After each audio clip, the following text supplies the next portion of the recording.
adalah menjadi perisai iman kita. Firman Tuhan yang terambil dari kitab Lukas pasal yang ke-13 ayat yang ke-22 sampai ke-30. Untuk kita sama-sama membaca firman Tuhan ini. Firman Tuhan ini sudah sering kita dengarkan, tapi hari ini firman Tuhan selalu baru bagi kita. Firman Tuhan yang terambil dari kitab Lukas pasal yang ke-13 ayat 22 sampai ke-30 sudah ditemukan, katakan amin. Kita sama-sama firman Tuhan ini di dalam hitungan yang ketiga. 1, 2, 3. Kemudian Yesus berjalan keliling dari kota ke kota dan dari desa ke desa sambil mengajar dan meneruskan perjalanannya ke Yerusalem. Dan ada seorang yang berkata kepadanya, Tuhan, sedikit sajakah orang yang diselamatkan? Jawab Yesus kepada orang-orang di situ, berjuanglah untuk masuk melalui pintu yang sesak itu. Sebab aku berkata kepadamu, banyak orang akan berusaha untuk masuk, tetapi tidak dapat. Jika tuan rumah telah bangkit dan telah menutup pintu, kamu akan berdiri di luar dan mengetok-ngetok pintu sambil berkata, Tuhan, bukakanlah pintu. Dan ia akan menjawab dan berkata kepadamu, aku tidak tahu dari mana kamu datang. Maka kamu akan berkata, kamu telah makan dan minum di hadapanmu, dan engkau telah mengajar di jalan-jalan kota kami. Tetapi ia akan berkata kepadamu, aku tidak tahu dari mana kamu datang. Kenalah dari hadapanku, hai kamu sekalian yang melakukan kejahatan. Di sanalah akan terdapat ratapan dan retak gigi. Apabila aku akan melihat Abraham dan Ishak dan Yakub dan semua nabi di dalam kerajaan Allah, tetapi kamu sendiri dicampakkan keluar. Dan orang akan datang dari timur dan dari barat dan dari utara, selatan dan sesungguhnya ada orang yang terakhir yang akan menjadi orang yang terdahulu, dan ada orang yang terdahulu yang akan menjadi orang yang terakhir. Puji Tuhan. Nah, firman Tuhan ini berbicara tentang keselamatan. Siapa yang diselamatkan? Setiap makhluk hidup yang prioritas utama adalah keselamatan. Baik itu di dalam sekuler, dalam pekerjaan, yang pertama di sana adalah keselamatan. Dimanapun, mungkin kita tadi dari rumah kita mungkin berdoa dalam hati kita, ya Tuhan, tuntun dan tibakan kami dengan selamat ke surga. Anak-anak kami, keluarga kami. Dan kehadiran Yesus membawa sebuah keselamatan untuk membawa manusia itu keluar dari setiap keterpurukan, dari beban dosa, di mana manusia itu sudah hampir dipastikan di dalam kematian kerohanian. Tetapi Yesus membawa sebuah misi untuk menyelamatkan manusia itu dari dosa. Nah, Bapak Ibu Saudara yang Tuhan kasihi, bahwa keselamatan manusia itu pada saat ini sangat dibutuhkan. Baik itu keselamatan rohani, keselamatan dari dosa, dan keselamatan dari kematian yang kekal. Yesus berbicara, mungkin di sini kepada muridnya, sedikit sekali yang diselamatkan. Sedikit sekali tadi kaum ibu yang pujian, sedikit sekali tadi kaum bapak yang pujian, sedikit sekali tadi pemuda-pemudi yang pujian. Tetapi apa kata Yesus? Berjuanglah. Untuk menggapai sebuah keselamatan perlu ada perjuangan. Ada sebuah yang harus dikorbankan.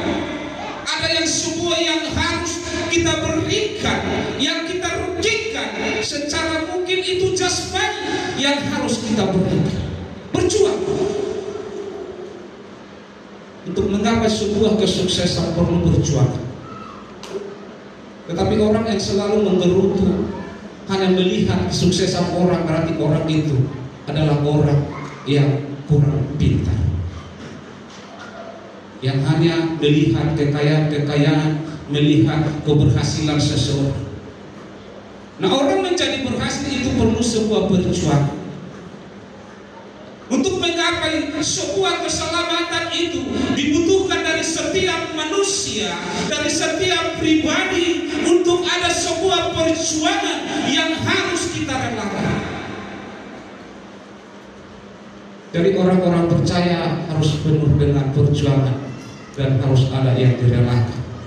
Sedikit banyaknya itu rela perasaan. Sedikit-sedikit tersinggung, sedikit-sedikit gampang, sedikit-sedikit tidak mau berjuang. Jadi orang percaya itu, orang Kristen itu, orang yang mau menerima keselamatan itu, mereka harus mau rela.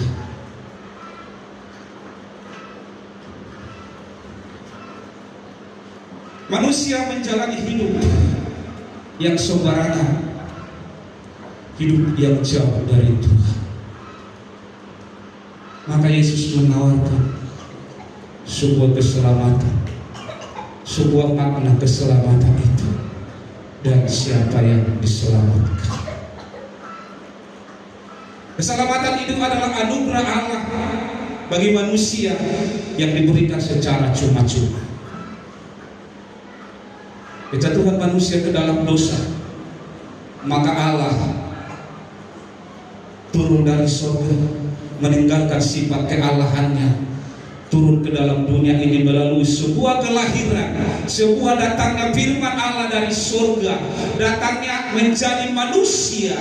Maka itu tujuan Allah, supaya manusia itu, supaya orang yang percaya itu memperoleh sebuah keselamatan. Jadi tawaran yang diberikan oleh Yesus itu, kerelaan yang diberikan oleh Yesus itu, pengorbanan yang diberikan oleh Yesus itu adalah sebuah bukti bahwa orang-orang yang percaya itu, mereka akan dihidupkan dari kematian rohani untuk membawa sebuah keselamatan. Yesus hadir, baik itu secara pribadi, baik itu secara golongan, ataupun secara berjemaah. Banyak orang yang percaya kepada Tuhan seolah-olah di dalam beribadah itu adalah hanya sebuah formalitas ataupun hanya sebuah rutinitas saja. Yang penting saya orang Kristen, mertua melihat saya rajin ke gereja, orang tua melihat saya ke gereja, orang lain melihat saya ke gereja. Wah, itu adalah prinsip yang salah. Tapi beribadah itu adalah sebuah panggilan untuk kita dipanggil oleh Tuhan dari dunia kegelapan, dibawa ke dalam terang yang ajaib, untuk dijadikan menjadi orang yang diselamatkan. Dunia saat ini berusaha untuk mencari sebuah keselamatan. Kalau Amerika saat ini mungkin mencoba untuk mencari, berjalan ke bulan, mencari sebuah keselamatan. Mereka tahu bahwa dunia yang kita hidupin ini akan menuju kepada kehancuran dan kebinasaan. Sehingga mencari, banyak orang mencoba dengan merelakan banyak di sana. Ada mungkin itu materi, bahkan nyawanya sendiri, mereka untuk pergi ke sana, karena banyak yang tidak pulang dari bulan.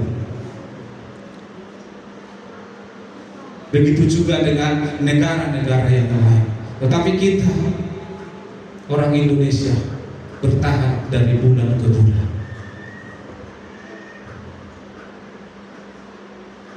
Begitu indahnya keselamatan kita.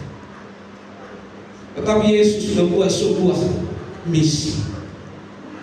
Tetapi berapa banyak orang yang percaya, apalagi akhir zaman ini, kita melihat gereja sudah mulai sepi.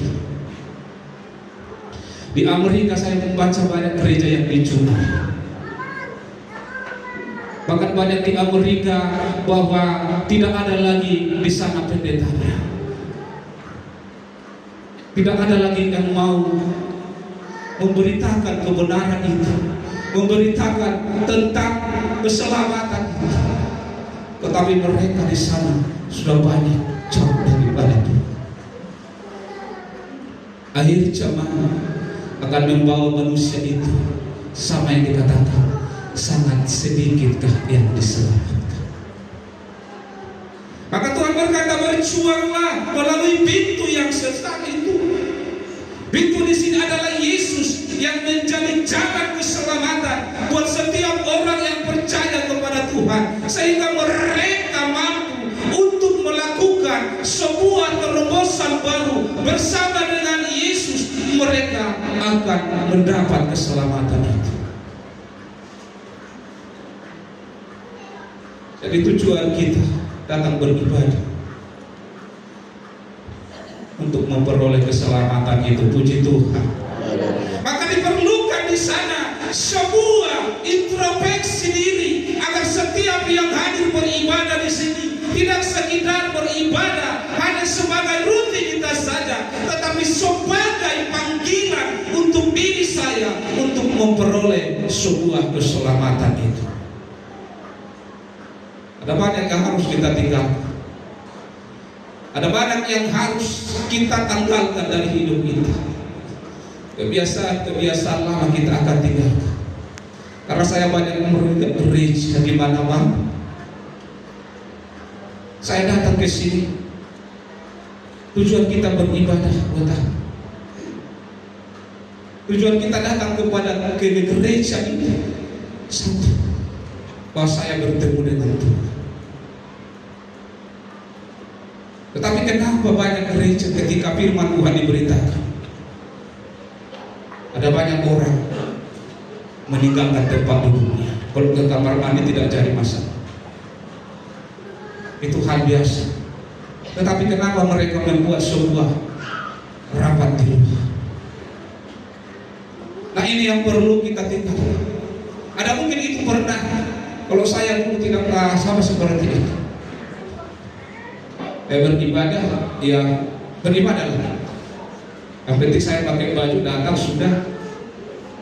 Masalah khotbah, masalah pujian, masalah yang lain itu di dalam gereja itu nomor 2. Bagi saya di sana bahwa saya hadir di sana. Kenapa saya begitu? Karena saya belum mengerti tentang panggilan Tuhan itu. Sesungguhnya begitu indah bersama dengan Tuhan. Ketika diri saya, boleh saya pertemukan dengan Tuhan, boleh bersatu padu dengan Yesus, menyatakan seluruh hidup saya, menyatakan seluruh hidup kita. Ketika kita berjumpa di sana, ada sebuah kemuliaan, ada sebuah keinginan besar yang tidak bisa dimiliki oleh siapapun juga selain daripada mereka yang senantiasa ada berhubungan dengan Tuhan. Di hari ini Bapak Ibu Saudara, bahwa keselamatan itu harus dijaga, dipertahankan, dan diperjuangkan. Jangan kita bawa dengan keinginan kita sendiri. Karena Yesus pun telah berkorban, kita pun harus berkorban, mengorbankan segala sesuatu. Dan mungkin tadi perasaan karena tidak enak, udah di luar saja. Tetapi inilah yang harus kita ubah pola pikir kita, mindset kerohanian kita, supaya kita tidak menjadi seorang yang stagnan, yang senantiasa berdiri di tempat. Dari awal saya mengenal Pentakosta sampai saya mungkin Tuhan mau memanggil saya, tetapi mindset rohani saya akan tetap seperti itu juga. Jadi keselamatan itu bukan saya sudah percaya kepada Tuhan, itu sudah dengan sesungguhnya terjadi. Tetapi diperlukan di sana sebuah pengorbanan. Kita harus bagaimana mempertahankan keselamatan itu, memperjuangkan di dalam setiap kehidupan kita, karena firman Tuhan berkata, Abraham, Yakub di sana, tetapi engkau dicampakkan sendirian. Artinya bahwa setiap keselamatan itu bisa dikerjakan oleh setiap pribadi masing-masing. Jadi tidak perlu kita melihat siapa, tetapi diri kita, hubungan kita dengan Tuhan saat kita membangun sebuah hubungan yang indah dengan Tuhan. Kita harus benar-benar bahwa prinsip kerohanian kita benar-benar nyata dan mengubah kita menjadi hidup yang senantiasa berkenan kepada Tuhan. Yang Yesus kehendaki membangun kesadaran dari hati kita yang paling dalam. Masih ada kesempatan untuk introspeksi diri. Jadi ada sebuah kesempatan yang diberikan Tuhan. Ada mungkin kita selama ini hidup dengan kebiasaan-kebiasaan lama.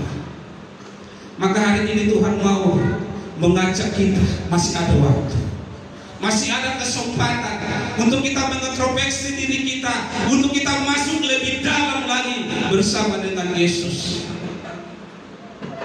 Jadi jangan pernah kamu katakan, oh saya sudah terlambat. Tidak, masih ada waktu. Maka oleh sebab itu, pada hari ini firman Tuhan berkata,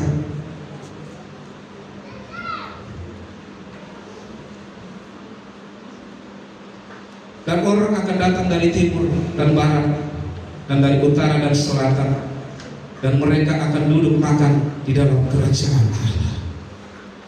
Jadi orang-orang ini adalah orang-orang yang mau mengintrospeksi diri mereka, sehingga mereka hidup makan bersama di dalam kerajaan.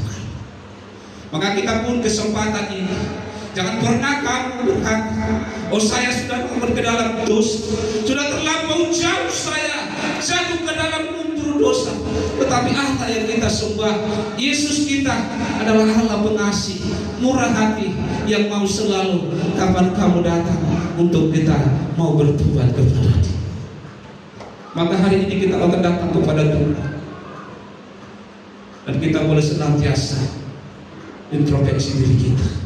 Dengan kita beranggapan bahwa keselamatan sudah bagian saya. Dan yang selanjutnya adalah jangan lelah dan goyah dalam mempertahankan keselamatan itu. Ayat yang ketiga. Dan sesungguhnya ada orang yang terakhir yang akan menjadi orang yang terdahulu, dan ada orang yang terdahulu yang akan menjadi orang yang terakhir. Kenapa terjadi? Kenapa yang dulunya begitu rajin menjadi terdahulu? Penyebabnya karena dia adalah lemah dan goyah di dalam iman. Kebanyakan banyak orang seperti ini, yang pada awalnya begitu luar biasa, tetapi di tengah perjalanan mereka goyah, sehingga mereka menjadi yang terakhir. Artinya bahwa apa yang telah dia kejar tentang keselamatan di dalam hidupnya, apa yang dikatakan oleh Yesus itu, karena hidupnya menjadi lemah sehingga dia tidak mendapat apa-apa. Firman Tuhan berkata menjadi yang terakhir. Saya mau kita semua, ketika kita sudah mengenal Yesus, ketika kita sudah mengenal tentang keselamatan itu, maka di dalam diri kita ada sebuah tekad bahwa saya akan tetap mengiring Yesus sampai Tuhan memanggil saya. Puji Tuhan. Dan kita itu jangan mau lagi diganggu ataupun dirusak oleh siapapun juga, termasuk iman percaya kita. Ketika kamu sudah Pentakosta hari ini, biarlah kita tetap Pentakosta sampai Tuhan memanggil kita. Puji Tuhan. Maka keselamatan menjadi bahagian kita, ditinjau dari segi usia, bahwa usia kita mungkin bapak-bapak, ibu-ibu saat ini sudah masuk di dalam setengah abad. Dipastikan firman Tuhan berkata bahwa umur manusia itu hanya 70-80 tahun kalau dia kuat. Berarti sangat sedikit sekali kita mengintrospeksi diri kita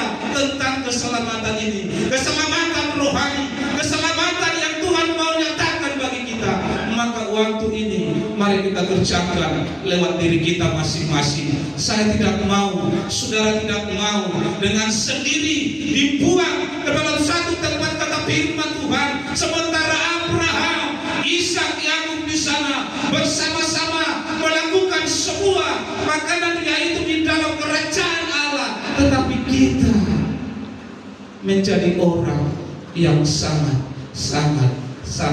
berbahagia. Kenapa? Karena kita tidak bertahan.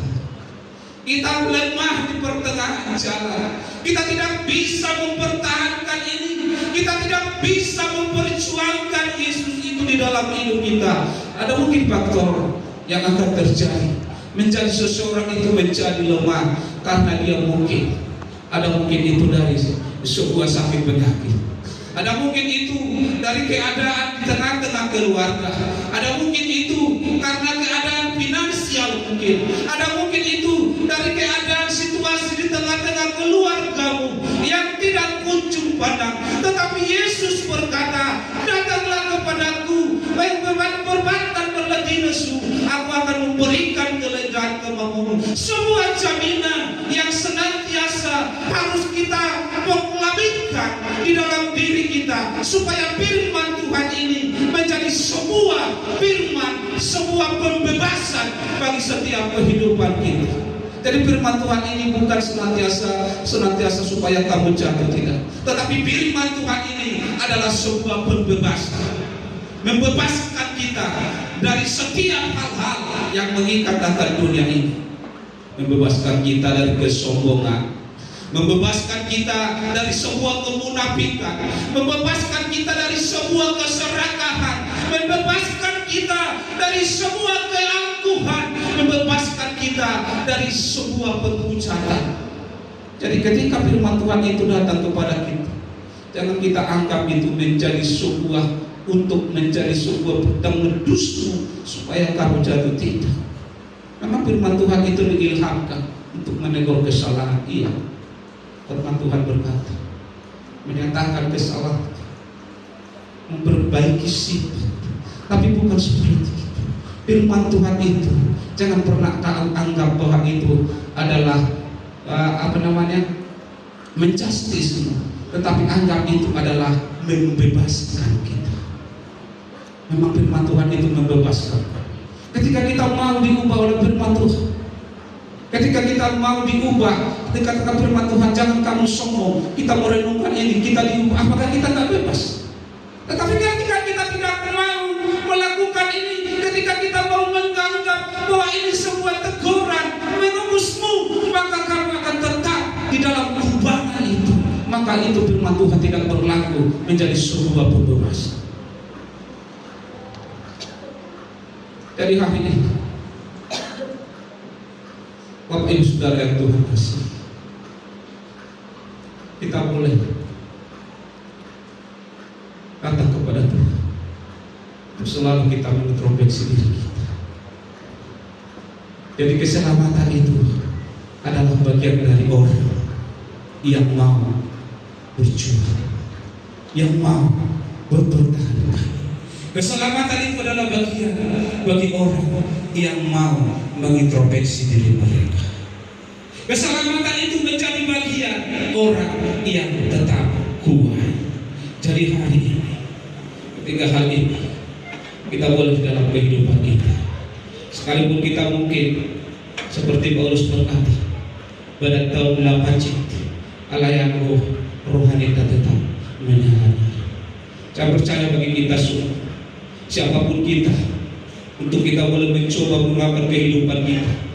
Karena ibadah ini, peribadatan ini, permingguan tahun bukan sekedar hanya menyenangkan hidup dunia saja, tidak.